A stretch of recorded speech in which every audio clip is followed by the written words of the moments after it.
O tema dessa noite é passe adiante.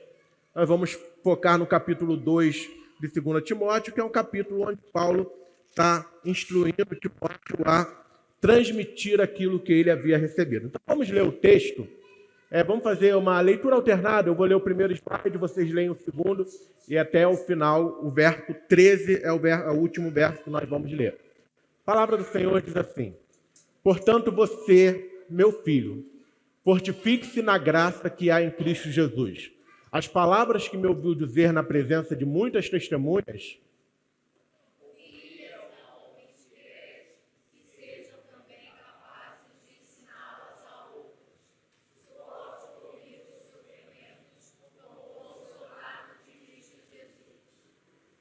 nenhum soldado se deixa envolver pelos negócios da vida civil para poder agradar aquele que o alistou.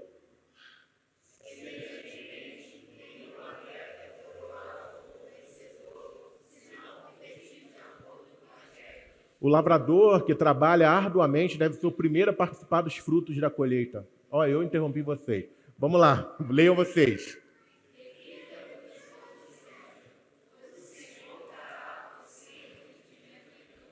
Podem continuar.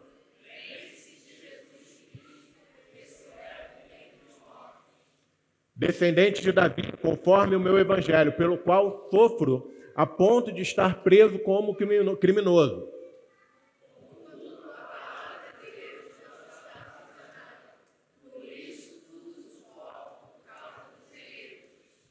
Para que eles também desfrutem a salvação que está em Cristo Jesus, com glória eterna. Essa palavra é digna de confiança. Se morremos com ele também viveremos.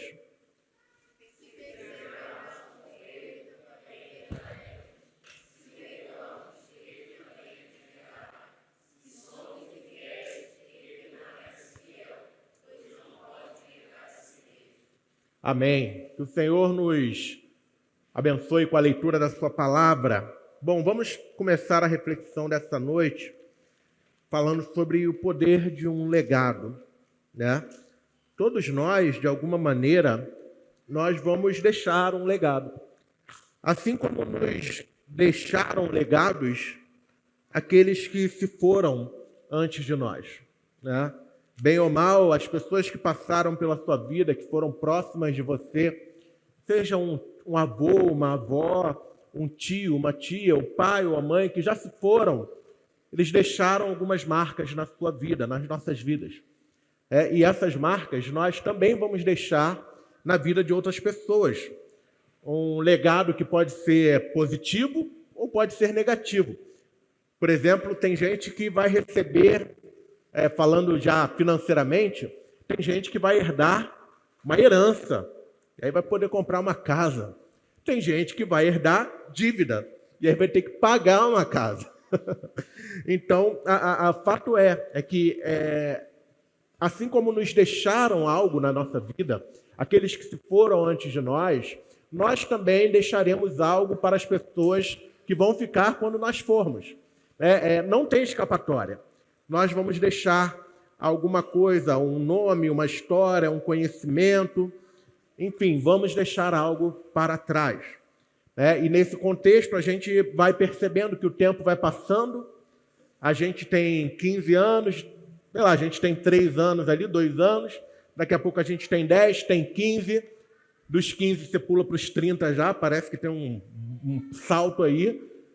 Quando você vê, você está com 45, daqui a pouco tu está com 70. E aí você já começa, rapaz, eu vou partir daqui a pouco. Aí bate 80, rapaz, já estou fazendo hora extra. 90, e alguns vivem até 100 aí, né? Mas o fato é que quando a gente vai ficando mais velho, a gente começa a se preocupar um pouco mais com o que a gente vai deixar. E isso é uma realidade. Tem gente que, graças a Deus, começa a perceber isso já novo. Desde novo começa a construir um legado que vai ser muito positivo para aqueles que virão depois. E a gente precisa aprender a nutrir essa mentalidade, que não é uma mentalidade egoísta, porque parece que hoje a nossa cultura, a nossa relação conosco mesmo nos leva a acreditar que tudo que nós vivemos tem a ver com a gente. Então eu não vou me importar com quem vem depois, eu não vou me importar com nada disso, eu quero saber do meu hoje, eu quero saber do meu agora. Eu quero viver tudo que há para viver nesse momento. Mas a grande verdade é que a gente vai deixar algo para trás para aqueles que estão vindo depois da gente. A grande questão que eu queria pontuar é que existe um legado que nós podemos deixar que é maior do que um legado financeiro, seja ele de herança ou dívida, é maior do que um nome bom, um nome ruim, mas é um legado que marca positivamente aqueles que virão e que vai fazer diferença na história do mundo. E a gente precisa abrir os olhos para isso, para essa realidade, que é o legado da fé. O legado da fé é um legado que nós podemos passar adiante. Tem uma música antiga aí no início da década de 2000, uma música que falava assim, que não passe de nós, como é que é? O seu espírito, que não seja preciso que se levante outra geração que vá avante, venha sobre nós e realize o teu querer. Geração de adoradores, quem lembra aí? Levanta a mão, quem tem? Isso aí é a galera mais de quase 30 aí, um pouquinho mais velha aí, os mais novinhos talvez não lembram. Mas essa música falava, geração de adoradores queremos ser, enfim. Mas a ideia era essa, e eu sempre tive, porque eu vivi uma relação de amor e ódio com essa música, porque por um lado eu achava egoísta, falava assim, que não passe de nós, que não precisa, não tem que vir outro, não, tem que vir outros também, mas aí depois também eu pensava, não, mas aí realmente, quando vem outra geração, é para fazer o que a gente não fez, aquela coisa, ficava aquele conflito. Eu ainda não resolvi, eu não sei se eu gosto ou se eu amo a música. Olha, eu não sei se eu gosto ou se eu odeio a música. Está entre essas duas opções. Mas fato é que existe algo que a gente precisa pensar que nós não podemos deixar passar da gente para que outra geração venha assumir. Nós não podemos negligenciar o dom que Deus deu para a gente hoje, esperando que a próxima geração vá suprir as nossas ausências, as nossas falhas. Nós precisamos, na verdade, também não fugir da nossa responsabilidade e nutrir as próximas gerações. Essa que é a grande questão. Talvez a gente não precise ficar botando a nossa esperança na próxima geração, mas a gente precise nutrir a próxima geração. Aí sim, aí vai ser uma geração braba, poderosa, cheia do Espírito, que vai ser seguida por outra geração braba, poderosa, cheia do Espírito, que em nome de Jesus vai passar por uma terceira geração braba, poderosa e cheia do Espírito. Você lembrar lá do livro de Juízes, você vai ver a dificuldade que era do povo de Deus passar por uma geração, ou passar de uma geração para outra o legado da fé. Você lembrar no livro de Juízes, Deus levantava um juiz, libertava o povo. Quando esse juiz morria, o povo se rebelava contra Deus, pecava e se tornava escravo. Deus levantava outro juiz. Esse juiz ia lá, salvava o povo. Quando esse juiz morria, as gerações seguintes abandonavam o Senhor. Existe um chamado para nós, para o povo de Deus, de se preocupar com as futuras gerações. E é por isso que a gente está falando desse tema, passe adiante. A gente tem que começar a pensar nisso agora. Graças a Deus, aqui nessa igreja hoje só tem jovem, né? Só tem gente jovem. Que vocês só vão passar o bastão daqui a muito tempo, não é não? Então, é hora de nutrir aqueles que estão vindo.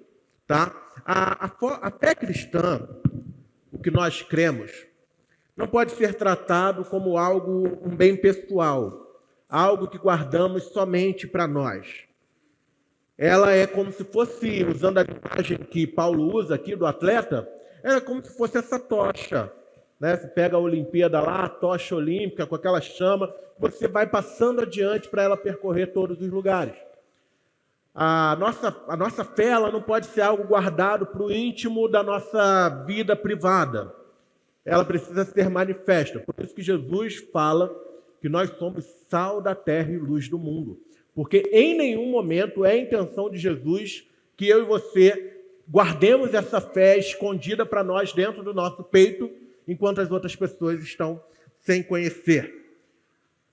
Se o Evangelho chegou até você, foi porque alguém transmitiu. Alguém trabalhou para que você conhecesse a Cristo. Ah, mas eu me converti de uma maneira muito diferente. Você pode ter certeza que você vai ter encontrado alguém que fez alguma coisa que fez você chegar à fé. Tem uma historinha que conta de um camarada que se converteu, eu acho que é lenda, tá? Eu acho que é lenda. Mas conta-se uma história que um camarada foi no show de black metal, né? O metal satânico. Aí lá no meio desse show, o cara da banda lá rasgou uma Bíblia, rasgou uma Bíblia e jogou assim para o alto. Aí um cara pegou um trecho da uma página que caiu lá, leu o texto, aquele texto tocou nele, ele saiu, foi para uma igreja, se converteu. Não sei se é verdade, mas é interessante a história. Mas a questão é, até que se você se converteu sozinho, poxa, alguém foi usado para você, né? Porque na sua percepção ali você se converteu sozinho, mas olha só, às vezes você está num ambiente onde isso é falado. Você, naquele momento ali, não teve ninguém levando, vamos se converter agora, não sei o quê, eu aceito. Mas talvez você tenha ouvido uma pregação numa igreja e anos depois você se lembre aquilo e aí você, no momento, você encontra Cristo ali, sozinho. Entende? Até a realidade do nosso país hoje, ser aberto para a pregação do Evangelho, teve a ação de pessoas que vieram para o nosso país pregar o Evangelho. Né? Então, assim, se o Evangelho chegou até nós hoje, foi porque alguém transmitiu. Você recebeu o Evangelho, você recebeu a pregação, você recebeu a Cristo. E agora, a pergunta que surge diante disso é que, beleza, você recebeu a Cristo, você conheceu Jesus. E agora? O que a gente faz com isso? Será que a vida cristã agora, que eu me converti, eterno, ir ao culto domingo até Jesus voltar?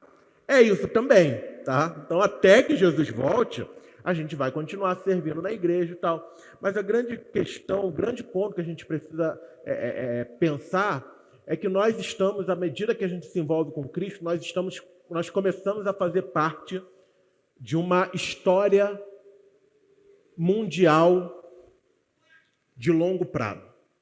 Porque quem é o grande autor dessa grande história? É Deus. Deus tem uma missão. E Deus está trabalhando. Deus está reunindo um povo ao redor da terra. É a grande missão do Senhor.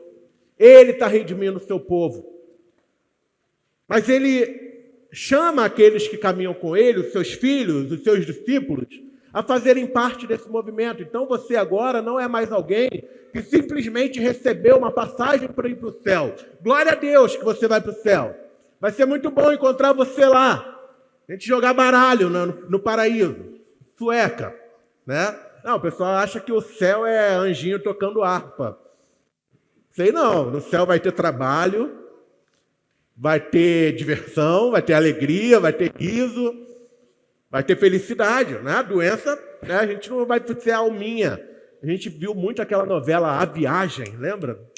Aí a gente acha que a gente vai ser alminha num campo. Não. É uma realidade transformada. A gente vai ter corpo físico.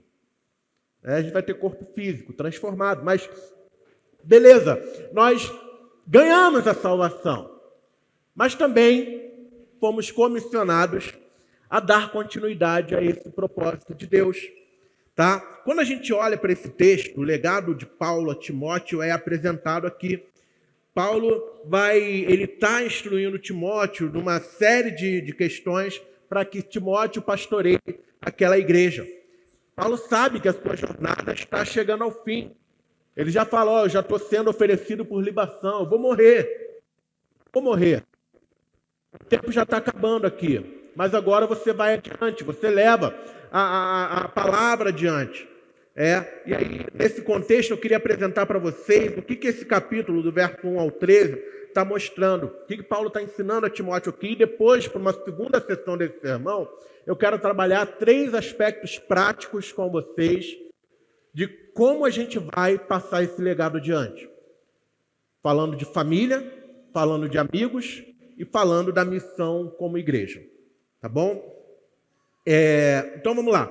O que Paulo está ensinando a Timóteo? Primeiramente, no versículo 1, Paulo está ensinando que Timóteo deve se fortalecer na graça. Ele deve lembrar que a força dele não vem dele mesmo, mas dessa graça de Cristo. E tem uma brincadeira aqui, porque quando a gente olha para os termos gregos no original, a gente vai perceber que essa ideia de fortalecer tem a ver com o esforço que nós fazemos, né? Você se fortaleça, é algo que a gente vai fazer, mas em algo que não vem de nós, que é a graça.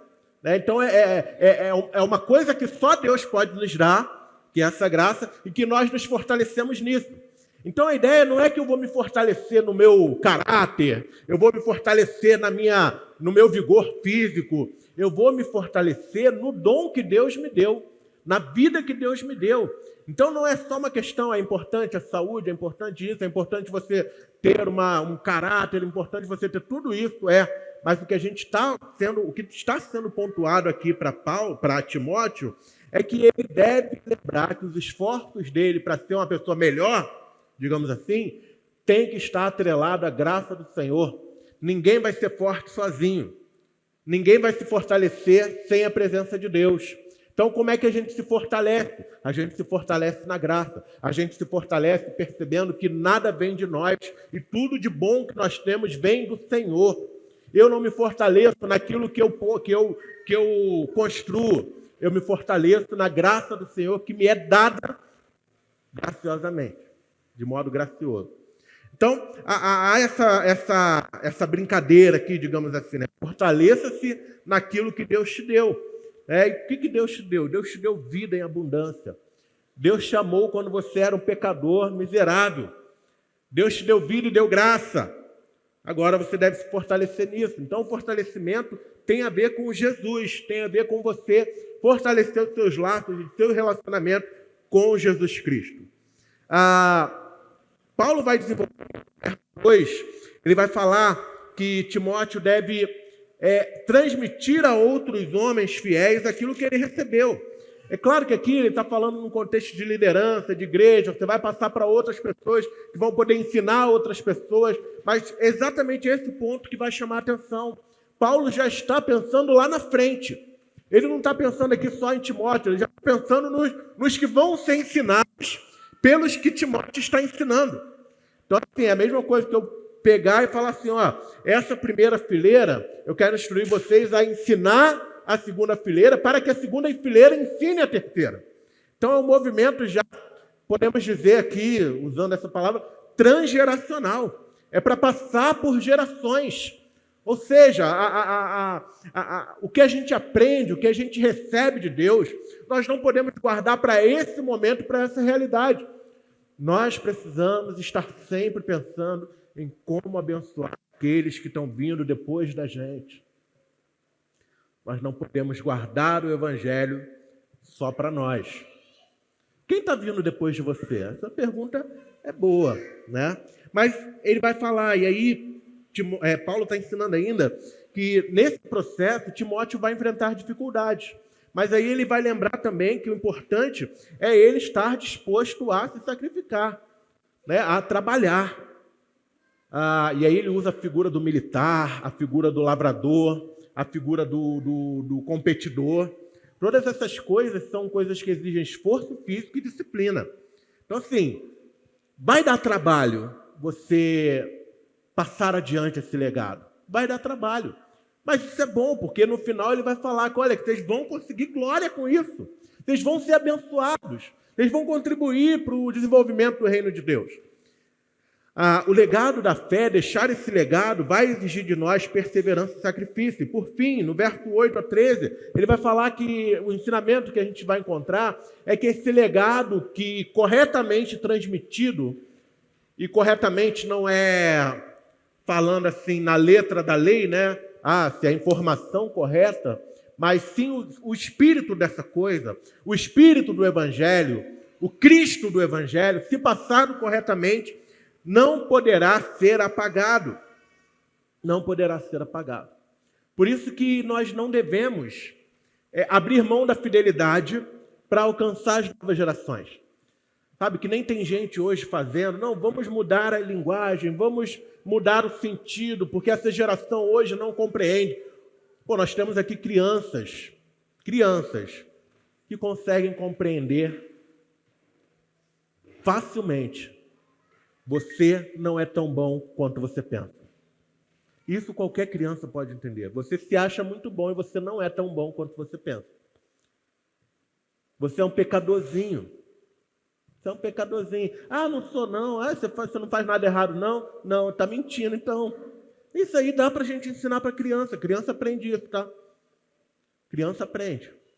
Aí a gente acha que os adolescentes não conseguem entender. Eu não vejo adolescentes como idiotas, como hoje em dia se vê. Temos adolescentes aqui. Eu não vejo vocês como retardados. A geração TikTok, né? Ai, os adolescentes não entendem uma pregação. Pô, o adolescente está aprendendo química, física. Quem é que entende química e física? Mas entende, a gente acha que não, que eles não vão entender. Vamos falar aqui de uma forma, e Jesus, na verdade, é um super... Ah, pelo amor de Deus. Nós temos que falar a verdade.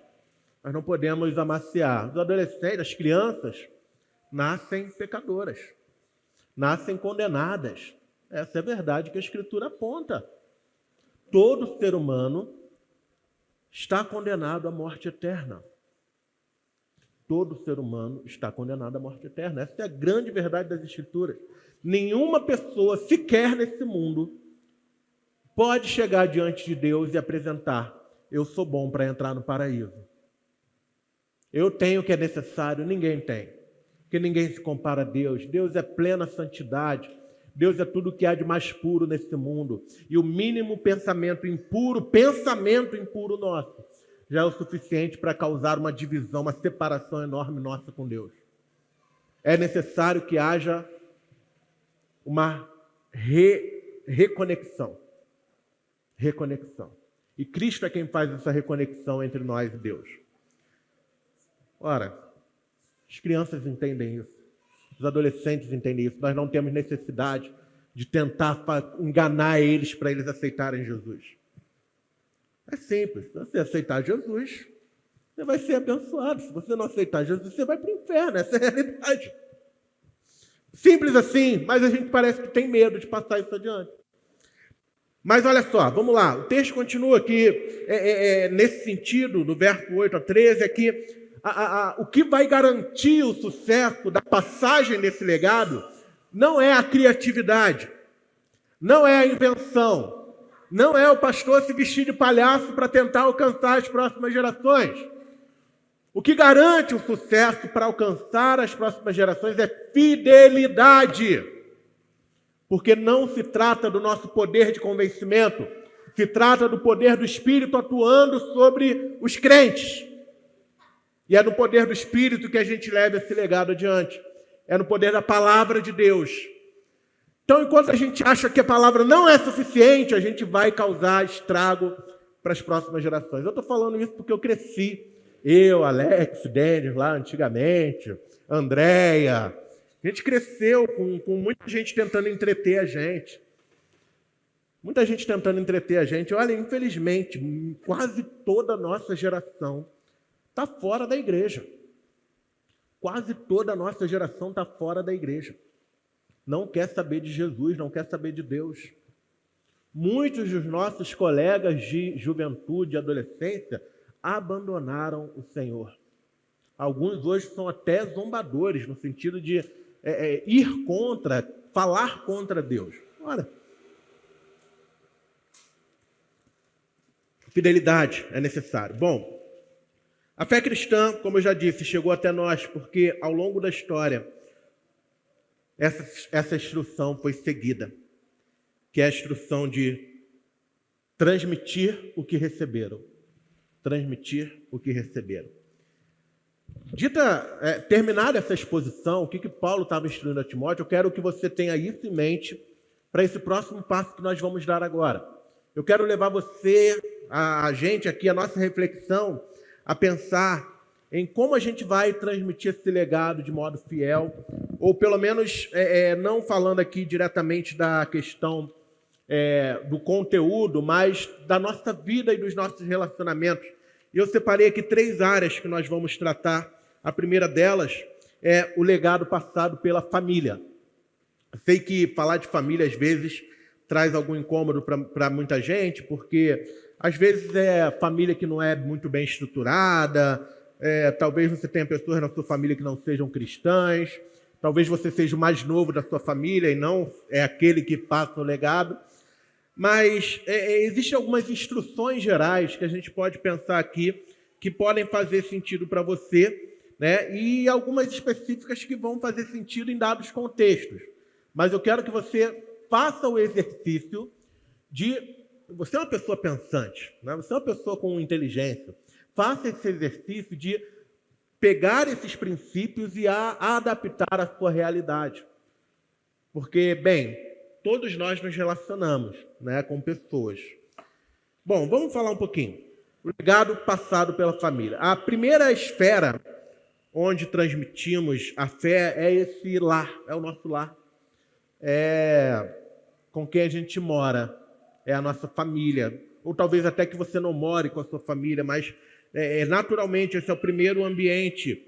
É o ambiente que a gente cresce, é o ambiente que a gente é formado. Aí, infelizmente, por causa do pecado, esses ambientes podem ser ambientes confusos, né, ou ambientes não tão apropriados, mas fato é que a gente pode, se a gente não herdou um ambiente familiar bom, a gente pode construir um ambiente familiar bom, né? Então vamos pensar nisso. O Timóteo, ele foi profundamente influenciado pela sua avó e pela sua mãe. Paulo foi ali, né? Foi alguém que instruiu, discipulou, mas Timóteo é alguém que já herdou um legado dentro de casa, onde a sua avó, né, a sua avó Lloyd e a sua mãe Eunice, foram mencionadas por Paulo aqui, foram importantes no processo da formação espiritual de Timóteo. Paulo vai falar que ele herdou essa fé dessas mulheres piedosas, né? Então, a família é algo muito importante para nós, é algo que vem sendo atacado. Eu já falei a gente pregou uma série sobre isso há pouco tempo, mas fato é que a gente precisa olhar com carinho para as nossas famílias. Os seus filhos, os seus netos, os seus irmãos, a sua mãe, o seu pai, eles podem conhecer a Cristo por causa da sua vida, por causa do seu testemunho. O que você está compartilhando com a sua família? O que você está ensinando para a sua família? Para você que talvez seja um pai, mãe de família, queria lembrar você o seguinte: essa fé, o legado da fé não pode ser terceirizado. Tem gente que às vezes muda da igreja porque estão procurando lugares que possam ensinar os filhos sobre Deus. E aí procuram igrejas que tenham um prédio infantil, aquela coisa toda. Eu acho legal, acho bom, mas nada disso substitui o poder que você tem de discipular o seu filho ou a sua filha. Nada disso substitui. Você, meu irmão, minha irmã, que aqui nós temos muitas crianças, né? Tem uma foto que hoje eu contei, eu acho que tinham 19 crianças pequenas aqui na igreja, muita criança pequena aqui de manhã. Então, assim, tem muito pai e muita mãe aqui na igreja.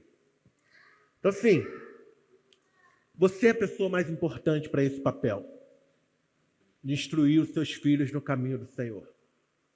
Não vai ter a tia da igreja, não vai ter o pastor da igreja, isso vai ser bom, é importante. É legal, muito bom, porque a gente pensa, a gente ora. Mas se você chega, traz seu filho para a igreja, para ele aprender sobre Jesus, e em casa você é o capeta, você está ensinando coisa muito ruim para ele. É muito mais provável que ele se afaste do evangelho do que ele creia no evangelho. Porque você, pai, mãe, é a principal referência do seu filho e da sua filha. É em você que ele vai ver atributos divinos. É em você que ele vai ver graça. É em você que ele vai ver misericórdia. É em você que ele vai ver disciplina. É em você que ele vai ver a ira santa diante do pecado. É em você que ele vai enxergar Cristo primeiro. E isso precisa estar no nosso radar. Precisa estar no nosso radar. Você é a principal pessoa na vida do seu filho para abrir a porta do evangelho para a vida dele. Seu lar é um ambiente onde a fé é cultivada, os seus filhos te veem orando. Uma coisa, às vezes a gente não deixa, eu vou me esconder para meu filho não me ver orando. Então, seus filhos precisam saber que você ora. Aí vão te atrapalhar? Vão. Vai arrumar briga na hora que você está orando? Vai. Mas tem que ser. Você fala, pai, eu estou orando agora. Estou orando, espera um pouquinho que eu estou orando. É importante que seus filhos vejam você orando. É importante que seus filhos vejam você sendo generoso. É importante que seus filhos vejam você sendo frequente à igreja. É importante que seus filhos vejam você dedicando sua vida a Cristo. Seus filhos percebem que Deus é uma prioridade na sua vida? Quando você partir, você vê que seu filho ou sua filha está indo no caminho do Senhor? É algo para a gente pensar. Eu não quero trazer um peso nesse sentido. Eu quero que você entenda a sua responsabilidade para que você cumpra ela corretamente. Segundo, esse legado ele pode ser passado pela nossa comunidade de amigos. Ou pessoas que nós convivemos, enfim. A fé não foi feita para ser vivida de modo isolado. Nós precisamos compartilhar o evangelho em nossos relacionamentos. Então você se relaciona, você tem amigos, você tem colegas, você tem pessoal do trabalho, você tem o pessoal da faculdade. Como você tem usado o que Deus te deu para transmitir para essas pessoas? Beleza, você não vai ser o chato que fica insistindo, mas você tem abertura. Eu falei mais cedo, uma menina que compartilhou a dificuldade que ela tinha de compartilhar o evangelho, foi vencida quando ela entendeu que ela não precisava ter vergonha do evangelho. Não precisa ter vergonha, porque as pessoas, quando você fala do evangelho, elas não estão reprovando você se elas não aceitarem.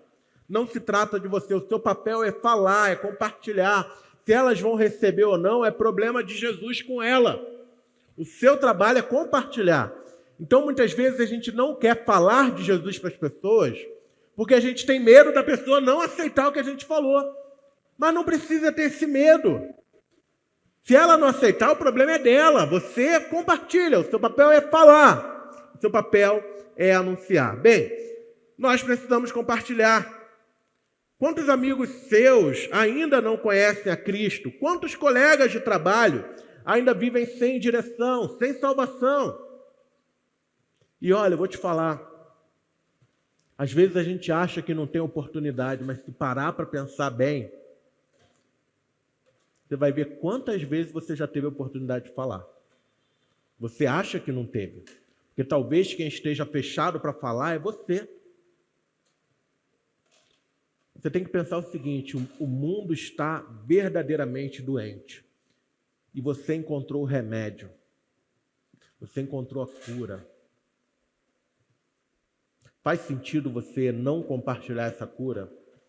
Pensar que o pessoal que gosta de filme de apocalipse zumbi. Imagina lá, todo mundo virou zumbi. E você descobriu a cura que faz com que as pessoas deixem de ser zumbi. E aí você fala, não, essa cura aqui eu vou guardar para mim. Eu vou deixar todo mundo morrer e virar zumbi. É mais ou menos isso que a gente faz quando a gente não está disposto a compartilhar o evangelho. As pessoas estão perdendo as suas vidas, elas estão morrendo em pecados e elas estão indo para o inferno. Elas estão indo para o inferno. E não é fazer aquele terrorismo espiritual, falando quantas almas você ganhou para Jesus, não é. Mas o remédio está aí, ele pode ser falado, ele pode ser anunciado. Deus vai ministrar esse remédio na vida das pessoas. Mas o modo que ele escolheu é usando a gente para transmitir para as pessoas a respeito da fé em Cristo Jesus. Se nós realmente acreditamos que Jesus é o caminho, como nós podemos nos calar? Se sabemos que ele transforma as nossas vidas, como não compartilhar isso? Quero encorajar você nesse momento a pedir que Deus te dê oportunidades para falar, Ore para Deus, peça, Senhor, abra minha boca para falar do Evangelho. Senhor, coloca as pessoas na minha vida para eu compartilhar. Tem um irmão aqui que está fazendo uma loucura. Eu falei, é ótimo, a gente precisa de pessoas loucas nesse sentido. Eu vou abrir minha casa e vou fazer um estudo com um monte de gente da rua. Amém. Isso aí, meu irmão. Tenha coragem. Vai lá abrir a casa dele, vai chamar o pessoal da rua e vai começar a estudar o Evangelho. Parar para pensar nisso, pô, caramba, mas eu não tenho preparo. Ninguém está pedindo preparo, a gente está pedindo coragem. Coragem. Tá? Então vejam que tem coisas acontecendo, Deus está fazendo, a gente precisa fazer parte disso, porque nós precisamos passar o legado. Tem uma frase que é muito falada e que eu gostaria de citá-la aqui, fala o seguinte: talvez você seja a primeira Bíblia que as pessoas vão ler, talvez até a única, mas talvez você seja a palavra de Deus que algumas pessoas vão ter o primeiro contato. E aí o que elas vão ler, o que elas vão perceber de você?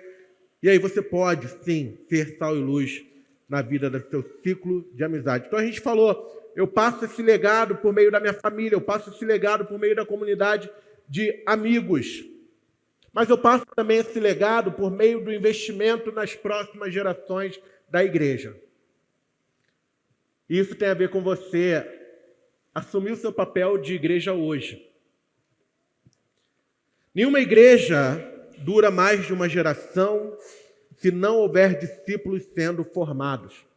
Jesus treinava discípulos. O cristianismo chegou até nós porque geração após geração, homens e mulheres foram passando adiante aquilo que receberam. Hoje nós temos uma geração enorme aqui na igreja, de crianças, mas também de novos crentes, pessoas que se converteram há pouco tempo. Temos aquele grupo já que é mais experiente, mas independente se você chegou agora ou se você já está vivendo esse evangelho há mais tempo, você precisa abrir o seu coração para ajudar a transmitir para as próximas gerações, para aqueles que estão chegando. Sejam crianças, sejam pessoas que vêm, se convertem, fazem parte dessa igreja. Nós precisamos transmitir o que recebemos.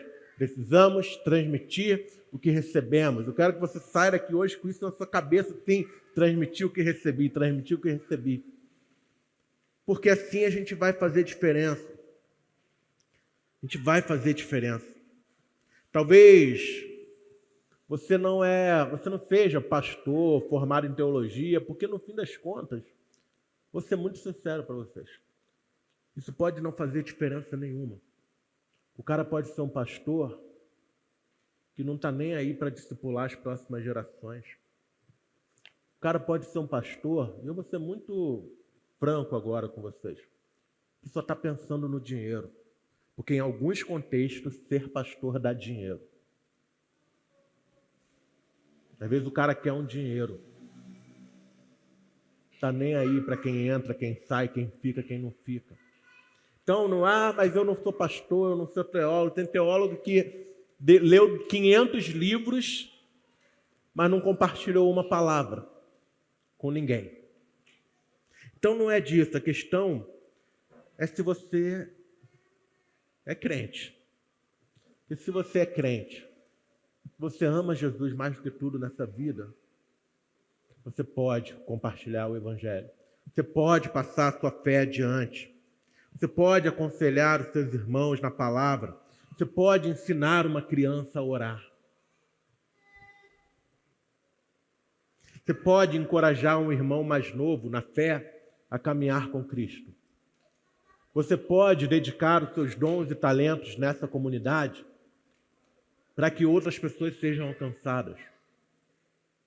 Nós temos aqui inúmeras formas para servir. Você pode ser um professor de criança, você pode ser alguém que vai contribuir com som, com gravação, com mídias, com recepção, com criação de série de mensagens, com uma série de coisas que vai fazer o que você não pode fazer. É simplesmente ficar parado esperando as coisas acontecerem, porque nós precisamos nos unir, nós precisamos de mais gente, nós precisamos de um bonde de gente que vai fazer a diferença. Eu estou confiando a vida dos meus filhos a essa comunidade. Eu estou fazendo a minha parte em casa. Minha esposa é maravilhosa nisso, ela faz a parte dela em casa. mas eu estou confiando também nessa comunidade para me ajudar com os meus filhos. Porque eu sei que não são vocês que vão fazer por mim. Eu tenho que fazer a minha parte. Mas vocês podem me ajudar. Vocês podem orar por mim, pela minha esposa. Eu posso orar por vocês, pela sua família, pelos seus filhos. Nós juntos podemos fomentar uma geração para Cristo. E a gente já vai instruir essa geração, ensinando elas que elas podem instruir a próxima já que vai vir. Quem sabe a gente não veja a nossa igreja aqui repleta dos nossos netos, com os nossos filhos fiéis, já com os seus 40, 50 anos, fiéis aqui na igreja, os nossos netos adolescentes sendo instruídos a amar, a compartilhar o Evangelho. Eu creio que isso é possível, estou trabalhando por isso. Uma igreja que ultrapasse gerações. Bom, esse discipulado, ele não é uma opção. A gente leu aqui mais cedo, o Natan recitou Mateus capítulo 28, 18 a 20, falando desse chamado que nós temos de fazer discípulos por todas as nações, pregando o Evangelho para todos, ensinando a guardar aquilo que ele tem, que Cristo havia ensinado.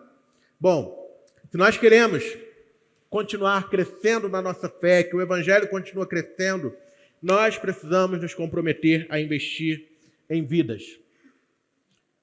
O que eu quero para você hoje é que você faça a curva necessária de entender que o Evangelho é para você, mas não é só para você. Você foi salvo, mas para gerar salvação para outras pessoas. Quero que você saia daqui hoje entendendo que você foi chamado para fazer parte de um movimento muito maior que você. E se você entrar de cabeça nesse movimento, você vai ver muita coisa acontecer. Você vai ver muita coisa acontecer. Bom,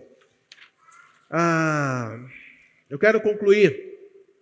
O pessoal da banda pode se posicionar, que nós vamos cantar uma canção logo depois. Quero concluir convidando vocês a sonharem com algo maior. Graças ao Senhor, aqui na igreja, a gente já viu pessoas batizando, se convertendo, crianças sendo inseridas na família da aliança. A gente tem visto a graça de Deus agindo. Louvado seja o Senhor por isso. Mas eu acredito que nós podemos ir além. E eu não estou falando aqui de fazer uma igreja grande. Quem sabe aqui, a gente tem caminhado há um tempo, sabe que não é a nossa intenção construir um império chamado Igreja Carioca. Mas nós desejamos, ansiamos, ver famílias se rendendo a Cristo. Pais, mães, filhos, filhas, irmãos se reconciliando, se encontrando com Jesus. Crianças conhecendo a Cristo já desde a tenra idade. Beleza, às vezes a gente tem que suportar, né? A criança fala essa coisa, mas olha que coisa, que bênção é a gente ter uma igreja repleta de crianças.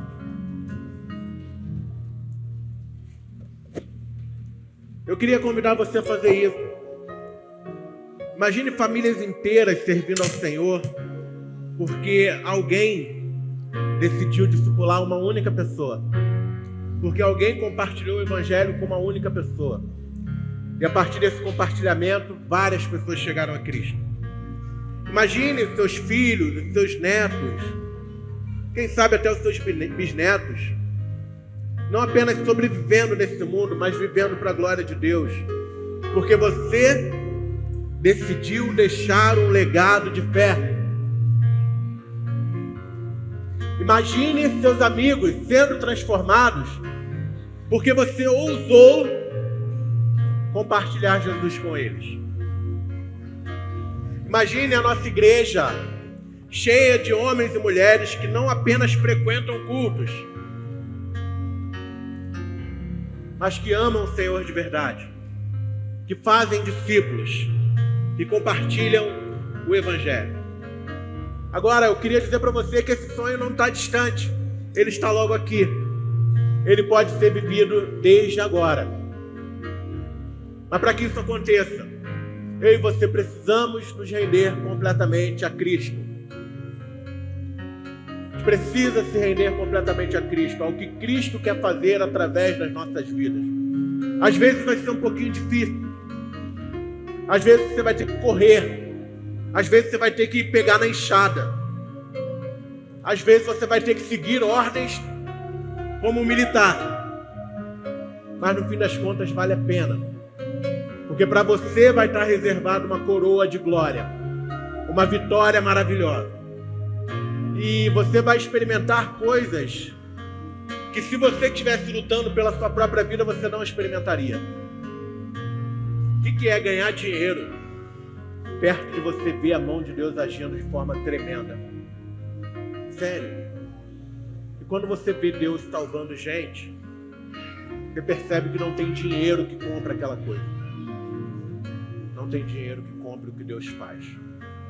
Tá bom? Eu queria convidar você a sonhar com isso, a se colocar à disposição, a dizer: Senhor, eis-me aqui, usa-me a mim, eu quero ser boca do Senhor, eu quero falar de Ti para as pessoas. Meu desafio para você essa semana é que você ore, e na sua oração você vai fazer orações por pessoas não convertidas. Você vai fazer uma lista, você pode fazer uma lista com 3, com 5, com uma pessoa. Mas você vai pegar alguém que você sabe que não conhece a Cristo, alguém do seu convívio. Você vai orar por essa pessoa para que ela conheça Jesus. Peça ao Senhor: Senhor, revela-se para essa pessoa. Senhor, salva essa pessoa. Senhor, se for o caso, me usa para compartilhar com ela. É um desafio. Eu tenho certeza que você vai ver algo acontecendo na vida dessa pessoa. Que o Senhor nos abençoe, que a gente possa passar adiante aquilo que recebemos. Amém?